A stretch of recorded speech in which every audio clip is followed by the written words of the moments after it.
आज हम पढ़ेंगे ब्रिटिश की आर्थिक नीतियां व उसका भारत पे प्रभाव। यह चैप्टर जो है यूपी ट्रिपल एस सी पेट के सिलेबस का एक महत्वपूर्ण भाग है। साथ में आने वाले जो एग्जाम है जैसे कि lower PCS, PCS, RO, ARO, इन सब में इसका महत्वपूर्ण उपयोग है। तो वीडियो के लास्ट तक बने रहें, चैनल को सब्सक्राइब करें और अच्छे से आप नोट्स बनाएं। अब देखेंगे हम जो पढ़ने वाले हैं आज का ब्रिटिश आर्थिक नीतियां एवं भारतीय अर्थव्यवस्था पर प्रभाव। इसमें हम देखिए 6 चैप्टर पढ़ेंगे। पहला क्या है कि 3 आर्थिक चरण पढ़ेंगे ब्रिटिश के, फिर उसके बाद भू राजस्व प्रणाली पढ़ेंगे, उसके बाद हम पढ़ेंगे आर्थिक दोहन व पतन को पढ़ेंगे, उसके बाद पढ़ेंगे कृषि का वाणिज्यीकरण, उसके बाद पढ़ेंगे धन का बहिर्गमन एवं पढ़ेंगे रेलवे व आधुनिक उद्योग। इतने 6 पॉइंट को हम पढ़ेंगे जिससे ये पूरा चैप्टर, पूरा टॉपिक हमारा आज ये कवर हो जाएगा। तो पहला हम पढ़ेंगे, पहला भाग पढ़ेंगे ब्रिटिश शोषण के 3 नीतियां, 3 चरण, यानी कि 3 चरणों में ब्रिटिश ने अपनी आर्थिक नीतियों के कारण जो है भारत का शोषण किया। तो किसे पहला चरण हम देखेंगे। पहला चरण है, प्रथम चरण वाणिज्यिक पूंजीवाद। इसका आप समय पीरियड देखेंगे 1757 से 1813। यही कालखंड है जिसमें बक्सर का युद्ध हुआ था, जिसमें प्लासी का युद्ध हुआ था और बंगाल पे अंधाधुंध लूट मच गई थी। देखिए, जब पहले चरण में जब वाणिज्यिक पूंजीवाद पड़ रहा था तो उस समय जो अंग्रेज थे उनका मुख्य उद्देश्य क्या था कि कम से कम कीमत पे या निःशुल्क या बिना पैसे के किसी भी वस्तु को खरीदना और अधिक से अधिक मूल्य पे यूरोप में ले जाकर बेचना। इस कालखंड में अंग्रेजों का मुख्य उद्देश्य ये था कि अपने राजनीतिक व प्रशासनिक क्षेत्रों में लाभ लेकर अपनी आर्थिक स्थिति मजबूत किया जाए, ज्यादा से ज्यादा रेवेन्यू प्राप्त किया जाए, ज्यादा से ज्यादा राजस्व को प्राप्त किया जाए। यह इस चरण में अंग्रेजों का मुख्य जो है लक्ष्य था। इसमें देखेंगे इसका इनका मुख्य लक्ष्य था कि भारत से जो वसूले गए कर थे, जो वसूले गए टैक्स थे, उसी टैक्स से पैसे से भारत की वस्तुएं खरीदकर पुनः भारत में अथवा यूरोप में ले जाकर बेचना और ज्यादा से ज्यादा लाभ कमाना, यही कंपनी का मुख्य उद्देश्य हो चुका था। और एक तरीके से इस काल को भारत की खुली लूट कहा गया, यानी कि सबसे जो है सबसे काला, सबसे दुर्भाग्यपूर्ण जो अगर कोई काल था तो वो था वाणिज्यिक पूंजीवाद काल, जब बंगाल में एक व्यापक अकाल आया था इनकी लूट की वजह से। उसके बाद अगर हम देखेंगे दूसरा आपका है औद्योगिक मुक्त व्यापार। देखेंगे अब इस चीज को समझेंगे। औद्योगिक मुक्त व्यापार का मतलब है कि यूरोप में औद्योगिक क्रांति हो रही थी। यूरोप में क्या हो रहा था? औद्योगिक क्रांति हो रही थी और उस समय जो यूरोपीय थे उनको कच्चे माल की आवश्यकता थी और इस कड़ी में बहुत से यूरोपीय कंपनियां भारत में आती हैं, यानी कि ब्रिटिश की तरफ से और भी कंपनियां भारत में आती हैं और जो ब्रिटिश का जो एकाधिकार था व्यापार पे, उसको समाप्त कर दिया जाता है और सभी कंपनियों के लिए, सभी फर्मों के लिए, सभी व्यक्तियों के लिए भारत का दरवाजा खोल दिया जाता है। तो इसमें क्या होता है, कच्चे माल, एक कच्चे माल का निर्यातक हमारा देश बन जाता है और जो बनी बनाई वस्तु है उसका आयातक बन जाता है। यानी कि इस काल में औद्योगिक क्रांति के कारण जो है मशीनीकरण का विकास होता है और उस समय क्या है कि जो भारत में जो हाथों से बुनाई से कपड़े बनते थे वो काफी महंगे होते थे और यूरोप से जो है सूती वस्त्र जो मशीनों से बनकर आते थे वो सस्ते होते थे। जो एक भारतीय बाजार में कपड़ों के मार्केट को तोड़ने का सबसे बड़ा काम और सबसे ज्यादा जो है चेष्टा उस समय अंग्रेजों ने किया था। उस समय अगर हम देखेंगे, और उसी समय नकदी फसलों का भी अस्तित्व आया था और नकदी फसलों को कच्चे माल के रूप में यूरोप में ले जाकर बेचे थे। जैसे जो नील हो गया, जो आप उजाला नील इस्तेमाल करते हैं रंग बदलने वाला, वही नील, उस नील की खेती होती थी और नील की खेती हो गई, गन्ने की खेती हो गई, कपास की खेती हो गई, जूट की खेती हो गई। ये सब क्या थे? नगदी फसल होते थे। नगदी फसल का मतलब क्या होता था? जिसको आप खाने के रूप में प्रयोग नहीं कर सकते थे, वो एक तरीके से एक कच्चा उत्पाद होता था किसी भी प्रोडक्ट को बनाने के लिए। उसके बाद हम चलेंगे, तीसरा चरण है वित्तीय पूंजीवाद, जो 1858 की बात। देखिए 1858 के बाद जो है 1857 की क्रांति के बाद 1858 में पूरी भारत की शासन व्यवस्था महारानी एलिजाबेथ के हाथों में चली जाती है। और उस समय उनका पूरा योगदान होता है रेलवे के विकास पे, यहाँ के निवेश पे, यहाँ के सड़कों के निर्माण पे। तो एक तरीके से पूंजीवाद का विकास होता है, वित्तीय पूंजीवाद का विकास होता है, जहाँ पे बीमा, जहाजों को बनाना, बड़े बड़े रेलवे प्लेटफॉर्म को बनाना, इस पे जो है इंफ्रास्ट्रक्चर पे पैसे लगते थे। और सबसे बड़ी बात है कि पूरा लोन जो है भारत के नाम पे लिया जाता था। लाभांश जो है भारत पे करता था, यानी कि भारत स्वयं कर्ज लेता था और उसका लाभ किसे मिलता था? अंग्रेजों को मिलता था, या फिर अंग्रेज के ऐसे सहायकों को मिलता है जो उसमें इन्वेस्ट करते थे। तो एक तरीके से जो है कोयला खदानों, इनको निचोड़ कर, इनको बेचकर एक पूंजीवाद का निर्माण किया गया। ठीक, उसके बाद हम चलते हैं ब्रिटिश की भू राजस्व व्यवस्था। देखिए यहाँ से प्रश्न आपका हर एक एग्जाम में पूछता है, आप चाहे किसी भी एग्जाम की तैयारी करें, ये हमेशा जो है प्रश्नों के बीच में बना रहता है। तो देखेंगे भू राजस्व की 3 व्यवस्थाएं जो है ब्रिटिशों द्वारा भारत पे लागू किया गया था। आप स्क्रीनशॉट इसका ले लीजिए या फिर इसका एक इमेज आप बना लीजिए। आप देखेंगे 3 आपको देखने को मिलेंगे। पहला क्या? स्थायी बंदोबस्त, दूसरा रैयतवाड़ी व्यवस्था, तीसरा बहालवाड़ी व्यवस्था। देखिए जो स्थायी बंदोबस्त है, स्थायी बंदोबस्त का मतलब क्या होता है कि एक लंबे समय के लिए लगान की दर को निश्चित रूप में लागू कर देना, और यह जो है इसमें जमींदारों को एक भूमि दे देना, बदले में कर ले लेना, यही स्थायी बंदोबस्त होता है। रैयतवाड़ी व्यवस्था में डायरेक्ट किसानों को दिया जाता था और किसानों से कर लिया जाता था। और महालवाड़ी व्यवस्था में एक गांव के मुखिया को पूरे गांव के रूप में एक टैक्स या लगान उनसे वसूला जाता था। जो है स्थायी बंदोबस्त कॉर्नवालिस लाते हैं, रैयतवाड़ी व्यवस्था जो है थॉमस मुनरो और कैप्टन रीड लाते हैं, महालवाड़ी व्यवस्था होल्ट, मैकेंजी और मार्टिन बर्ड लाते हैं। इसके बाद देखेंगे पूरे ब्रिटिश भारत में 19% पे स्थायी बंदोबस्त लागू था, ब्रिटिश भारत के 51% पे जो है रैयतवाड़ी व्यवस्था लागू था, और ब्रिटिश भारत के 30% पे जो है बहालवाड़ी व्यवस्था लागू था। इसी क्रम में अगर हम देखेंगे तो स्थायी बंदोबस्त का बंगाल, बिहार, वाराणसी और हमारा आजमगढ़ भी किसमें शामिल था? स्थायी बंदोबस्त में। उसके बाद रैयतवाड़ी व्यवस्था में देखेंगे मद्रास, बंबई और असम। और महालवाड़ी व्यवस्था अगर आप देखेंगे तो पश्चिमी उत्तर प्रदेश, पंजाब, मध्य प्रदेश प्रांत जो है शामिल था। अब इसको हम विस्तार से पढ़ेंगे। विस्तार से देखेंगे कि जो स्थायी बंदोबस्त है, इनकी कुछ विशेषताएं हैं, जैसे कि जमींदारों को मालिकाना हक देना, यानी किसी भूमि का मालिकाना हक किसको दिया गया? जमींदार को दिया गया। अब वो जमींदार क्या करेगा? किसानों को देगा, और किसानों से वह लगान लेकर वो क्या करेगा? उस लगान की कुछ राशि अपने पास रखेगा और बाकी की राशि जो है अंग्रेजों को पास सौंपेगा। अब देखेंगे, अब उसके बाद क्या है, इसी में एक नियम लाया गया, सनसेट लॉ, यानी कि सूर्यास्त का कानून। यानी कि जमींदारों के लिए एक डेट डिसाइड किया जाता था कि इस दिनांक तक जो है, इस तारीख तक आपको लगान की रकम जमा करनी पड़ेगी, और जो भी जमींदार लगान की रकम नहीं जमा करता था उससे जमींदारी उसकी छीन ली जाती थी। अब जमींदार जो है किसी भी तरीके से जमींदारी की जो लगान की रकम जमा करेगा, चाहे भले वह किसान से वसूल पाए या किसान से न वसूल पाए, इस तरीके से पूरा का पूरा दबाव किसके ऊपर रहता था? वो पूरा दबाव रहता था जो है जमींदार के ऊपर। उसके बाद हम देखेंगे दूसरा क्या है, इसका नियम, स्थायी बंदोबस्त पूरे भारत में जो है 19% पे लागू हुआ किया गया। और इसका एक फॉर्मूला समझ जाइए कि कैसे इसका राजस्व का बंटवारा होता था, यानी कि कैसे कितना पैसा जमींदार लेते थे और कितना पैसा जो है ब्रिटिशर्स लेते थे, इस पे हम भी चर्चा करेंगे।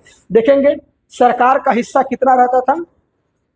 सरकार का हिस्सा रहता था 10/11, यानी कि 11 हिस्सा में से 10 हिस्सा कौन लेगा? सरकार लेगा। और जमींदार का हिस्सा रहता था 1/11, यानी कि 11 हिस्से में से 1 हिस्सा जमींदार लेता था। तो इस तरह इसके रेवेन्यू का बंटवारा होता था। अब हम बात करेंगे जो है रैयतवाड़ी व्यवस्था। अब देखिए होता क्या था कि जब स्थायी बंदोबस्त में एक चीजें समस्या देखी गई कि स्थायी बंदोबस्त में जमींदार क्या करता था कि जो उपज जो लगान आती थी, उपज का लगान या उपज का जो टैक्स आता था उसको चोरी कर लेता था, या उसको कम बताता था कि इस भूमि से उपज कम हुई है। इससे नुकसान क्या होता था? इससे नुकसान अंग्रेजों का होता था और फायदा किससे होता था? जमींदारों का। यानी कि किसान और जो किसान भूमि को उपजाता था, कोई न कोई प्रोडक्ट उपजाता था और किसान जो टैक्स पे करता था वसूलता कौन था? जमींदार। अब किसान और जो ब्रिटिश थे सरकार थी, इन दोनों के बीच में बिचौलिया काम कौन करता था? जमींदार करता था। और जमींदार ज्यादा कमीशन, ज्यादा चोरी कर अपना फायदा करता था, किसानों का शोषण करता था और सरकार की चोरी करता था। इसी समस्या से निकलने के लिए जो है अंग्रेजों ने रैयतवाड़ी व्यवस्था लाई। रैयतवाड़ी व्यवस्था में क्या करती थी? सरकार डायरेक्ट जो है प्रत्यक्ष जो है किसानों से समझौता करती थी और लगान जो है किसानों से वसूली करती थी। इसमें क्या होता था कि किसान को ही भूमि का मालिक बना दिया जाता था और उपज का 50 से 60% जो है डायरेक्ट जो है जो वो ब्रिटिशर्स के अधिकारी आकर वसूलते थे। और एक तरीके से ये एक तरीके से जमींदारों का बिचौलियों को अंत करने का प्रयास किया गया, यानी कि उनको हटाने का प्रयास किया गया और किसान और सरकार की डायरेक्ट लिंक बनाया गया। इसमें अगर हम आप बात करेंगे कि ये बहुत ही दमनकारी व्यवस्था थी। क्यों दमनकारी व्यवस्था? इसलिए थी क्योंकि उपज की सही जानकारी किसान को होती थी, उपज की सही जानकारी जमींदार को होती थी। लेकिन रैयतवाड़ी व्यवस्था में जो क्या होता था, जो अधिकारी होते थे वो मनमाने तरीके से टैक्स की रकम निर्धारित करते थे, लगान की रकम निर्धारित करते थे और अकाल पड़ने की स्थिति में, सूखा पड़ने की स्थिति में देश में भारी स्तर पे अकाल आया और किसान जो है मरने पे मजदूर हो गए और ये साहूकारों के चंगुल में फंसते चले गए। उसके बाद अगर हम देखेंगे महालवाड़ी व्यवस्था। महालवाड़ी व्यवस्था का मतलब होता है सामूहिक दायित्व। इसमें गांव का जो मुखिया होता है, यानी कि आप पहले देखे होंगे कि गांव में एक पंचायत सिस्टम चलता था, पंचायत का एक चौधरी होता था, पंचायत का मुखिया होता था। तो गांव के मुखिया को ही आधार बनाकर पूरे गांव से ही लगान वसूला जाता था और एक सामूहिक जिम्मेदारी दी जाती थी। गांव के मुखिया की एक सामूहिक जिम्मेदारी होती थी कि वो भैया लगान का पैसा जो है सरकार तक पहुंचाएं। एक तरीके से इसमें गांव से सौदा होता था, गांव को पूरा उत्तरदायित्व बनाया जाता था और गांव की जिम्मेदारी थी कि जितनी भी उपज निकले वो मुखिया के माध्यम से सरकार के पास जमा कराए। ठीक है। उसके बाद अगर हम बात करेंगे कि ये पूरे भारत में 30% लागू था और यह जो है लॉर्ड विलियम बेंटिक के द्वारा 1833 के रेगुलेटिंग एक्ट के तहत इसमें जो है रियायतें प्रैक्टिकली किया गया, यानी कि उपज के आधार पर, सूखे के आधार पर, जो एक प्रैक्टिकल था भूमि के आधार पर उसको निश्चित किया गया। अब देखेंगे हम औद्योगिकीकरण व शिल्प का पतन, यानी कि अंग्रेजों ने किस प्रकार भारत की औद्योगिक प्रणाली को ध्वस्त किया, यहाँ की मशीनरी को ध्वस्त किया, यहाँ के व्यवसाय को ध्वस्त किया, औद्योगिकीकरण किया। हम इसके बारे में विस्तार से पढ़ेंगे, देखेंगे क्या होता है।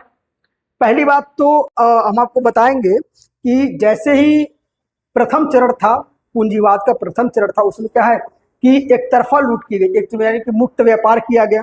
ठीक है। कम दाम पे जबरदस्ती किसानों से कच्चे माल खरीदे गए और कच्चे माल खरीदने के बाद औद्योगिकी क्रांति करने के बाद क्या मशीनों के माध्यम से क्या है जो है सूती वस्त्र जो है भारत में आते थे, जिससे क्या होता था कि जो भारतीय वस्त्र थे वो काफी महंगे होते थे और जो ब्रिटिशर्स के द्वारा निर्मित वस्तुएं थे वो काफी सस्ते होते थे। इसी कड़ी में क्या होता है, और साथ में जो भारतीय जो प्रोडक्ट होता था, जो यानी कि जो देसी प्रोडक्ट होता था उस पर टैक्स ज्यादा लगाया जाता था और जो ब्रिटिश से जो प्रोडक्ट आता था उस पर टैक्स नहीं लगाया जाता था, जिससे अंग्रेजों की जो बनाई निर्मित वस्तुएं होती थी वो काफी सस्ती होती थी। और इसी कड़ी में अंग्रेजों के प्रोडक्ट बिकते गए और भारतीय प्रोडक्ट जो है नुकसान झेलते गए और इसी कारण जो है भारतीय शिल्पों का, भारतीय औद्योगिकों का पतन हो गया। ठीक है। उसके बाद हम देखेंगे कि उसके परिणाम क्या हुए, यानी कि जब उद्योगों का बंद हुआ, औद्योगिकरण हुआ, तो उसका परिणाम क्या, पहला परिणाम क्या हुआ कि ज्यादा से ज्यादा लोग क्या कृषि पर निर्भर हो गए। क्या हो गए? कृषि पर। जैसे कि कोई व्यक्ति अगर शहर में काम करता है, कोई व्यक्ति उद्योग में काम करता है, तो जब उद्योग बंद हो जाएगा, जब वो मशीनरी बंद हो जाएगी, वह व्यापार बंद हो जाएगा, तो वो अपने जीवन यापन करने के लिए किस पे आ गया? वह कृषि पर निर्भर हो गया। और जब कृषि पर निर्भर हो गया तो कृषि पर भी दबाव पड़ा और अंततः क्या हुआ, गांव जो है गरीबी, भूखमरी और अकाल की चपेट में आ गया। उसके बाद क्या, खेतों का तीव्र विखंडन हो गया।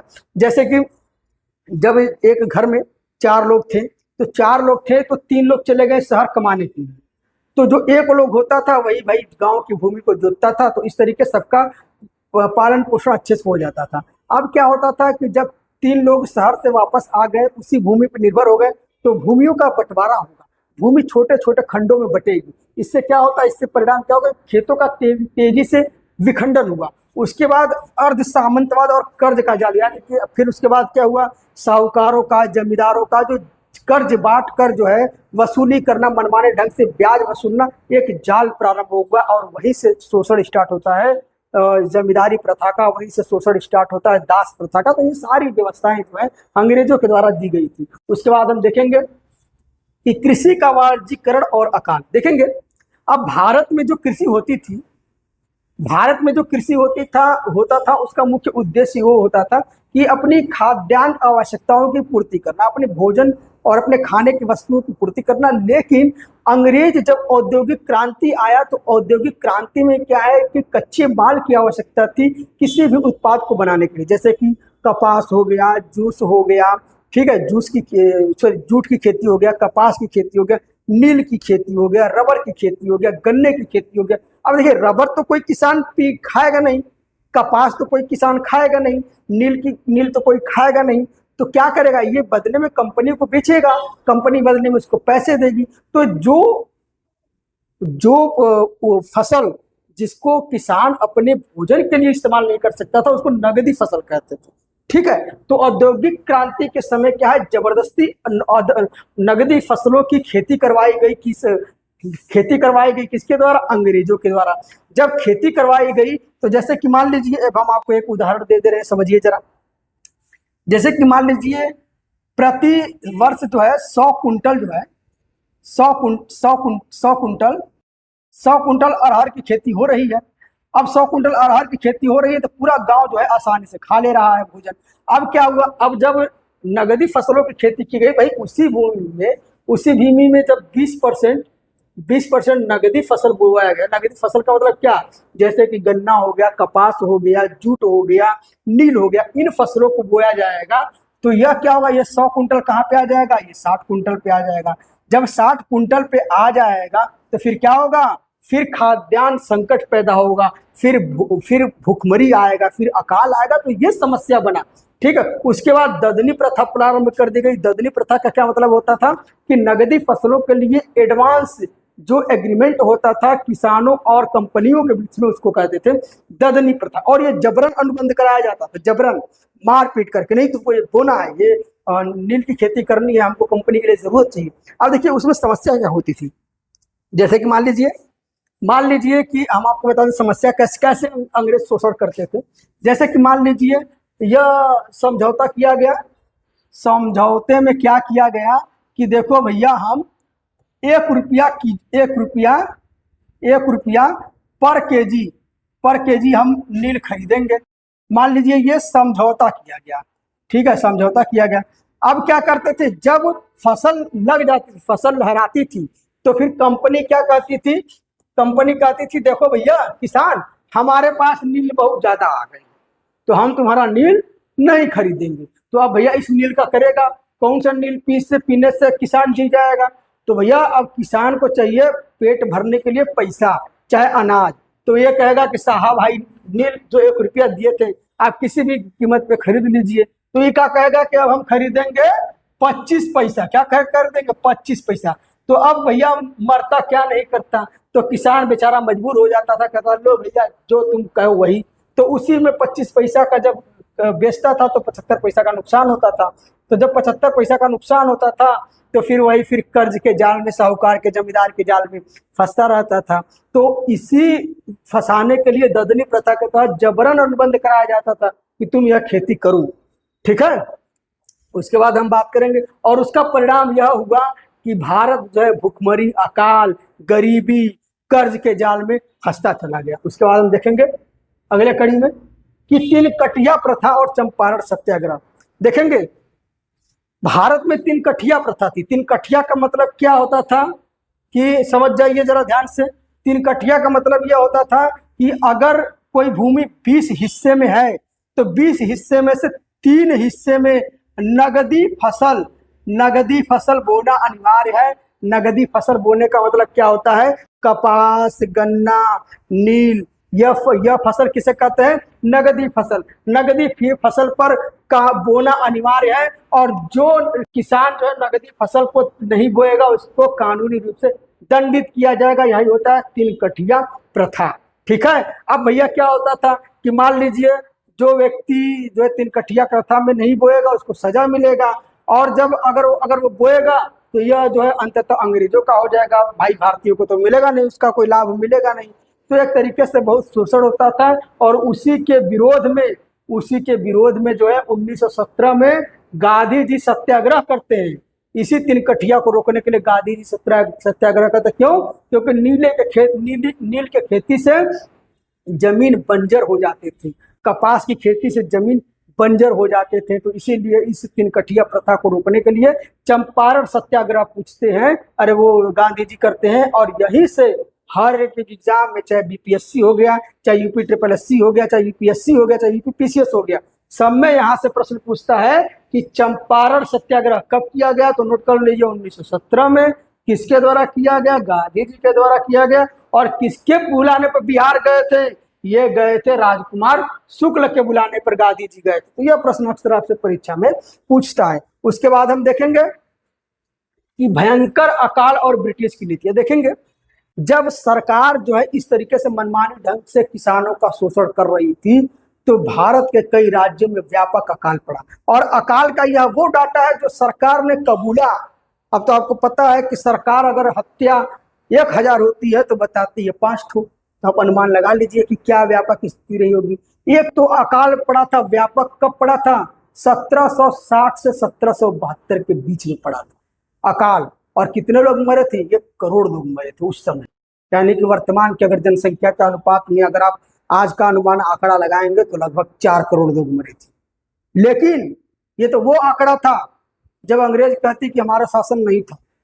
ठीक है। लेकिन 1943 में बंगाल में, सिर्फ बंगाल की हम बात कर रहे हैं, 1943 में जब अकाल पड़ा तो उसमें लगभग 30 लाख से अधिक लोग मारे गए। और ये वो आंकड़ा है जो सरकार स्वीकार करती कितने लोग मारे गए। इस अकाल से निपटने के लिए लॉर्ड लिंटन द्वारा गठित किया गया, क्या किया गया?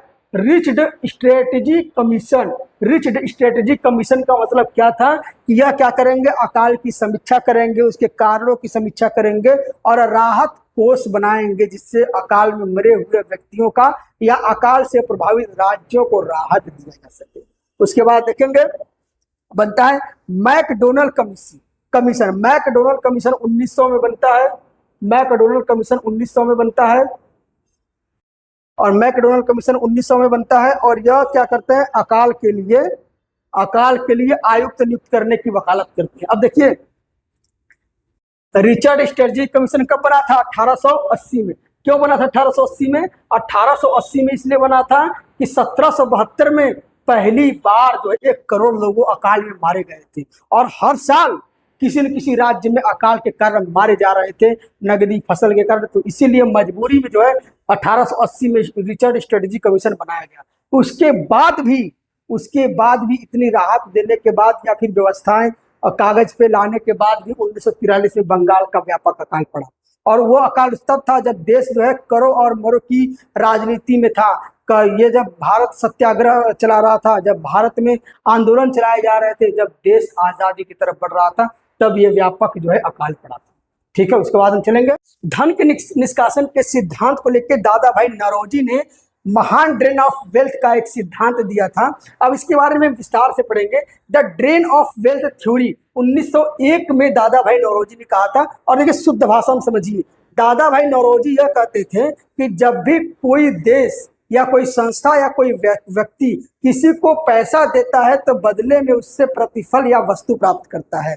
लेकिन भारत जो है ब्रिटिशरों को पैसा दे रहा है, भारत से ब्रिटिशर्स पैसा लूट के ले जा रहे हैं, लेकिन बदले में भारत को कुछ नहीं मिल रहा है। इसी को कहते हैं the drain of wealth theory. इन्होंने अपनी एक पुस्तक लिखी थी poverty and un British rule in India, और इसमें इन्होंने सिद्ध किया था कि कैसे ब्रिटिश जो है भारत को खोखला बना रहे थे। और यही दादा भाई नौरोजी है जिन्होंने कहा था कि जो है अंग्रेज जो है भारत के गंगा यमुना से जल निचोड़ कर टेम्स में ले जाकर उड़ेल रहे हैं, यही दादा भाई नौरोजी कहे थे। और दादा भाई नौरोजी ने सार्वजनिक मंचों में भारतीय संसद में पहली बार जो है धन निष्कासन सिद्धांत को उजागर किया था। उसके बाद अगर हम बात करेंगे कि कौन कौन तरीके से धन निष्कासन करते थे अंग्रेज, पहला था गृह प्रभार यानी होम चार्ज। आपको पता होगा कि रानी एलिजाबेथ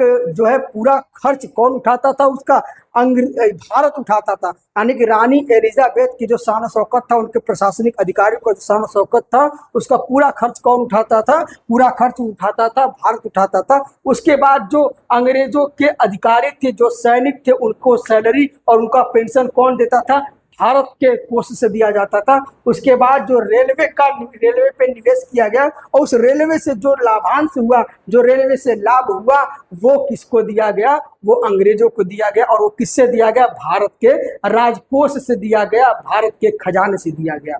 उसके बाद अगर हम बात करेंगे कि रेलवे के विकास एवं आधुनिक उद्योग, देखेंगे अक्सर परीक्षा में आपसे पूछ लेता है कि रेलवे के विकास से संबंधित प्रश्न, तो आपको याद होना चाहिए कि भारत में पहली बार रेलवे के विकास के तहत रेलवे चला था 16 अप्रैल 1853 को। पहली बार कब चला था, 16 अप्रैल 1853 को चला था।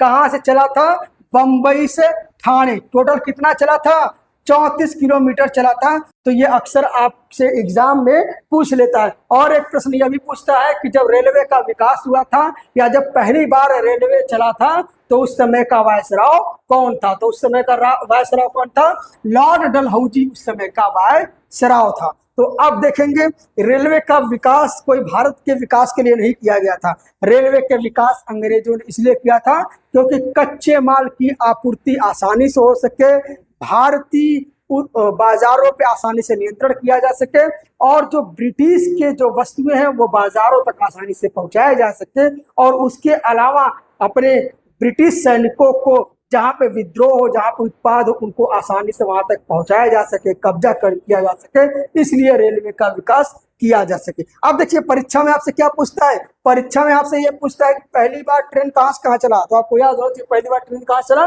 मुंबई से ठाणे। दूसरी बार कहाँ चला, दूसरी बार चला आपका कलकत्ता से रानीगंज। कहाँ चला था, दूसरी बार चला था आपका कलकत्ता से रानीगंज।